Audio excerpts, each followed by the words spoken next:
Welcome to TNPSC GK times.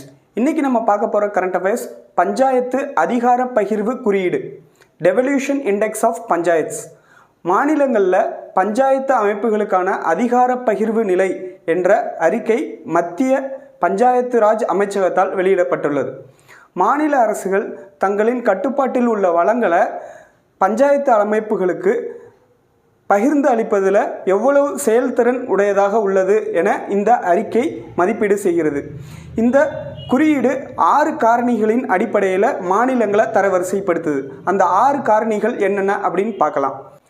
கட்டமைப்பு, செயல்பாடுகள், நிதி, பிரதிநிதிகள், திறன் மேம்பாடு, ஒத்துழைப்பு. இந்த 6 காரணிகளின் அடிப்படையில் இந்த குறியீடு மாநிலங்களை தரவரிசைப்படுத்துது. இந்த குறியீட்டின் ஒட்டுமொத்த தரவரிசை பட்டியலில் தமிழ்நாடு 68.38 மதிப்பெண்கள் பெற்று 3வது இடத்துல இடம் பிடிச்சிருக்கு. இந்த தரவரிசை பட்டியலில் முதல் இடத்துல கர்நாடகாவும் 2வது இடத்துல கேரளா மாநிலமும் உள்ளது. இது மாதிரியான கரண்ட் அஃபேர்ஸை தெரிஞ்சுக்கிறதுக்கு நம்ம சேனலை சப்ஸ்கிரைப் பண்ணுங்கள். தேங்க்யூ.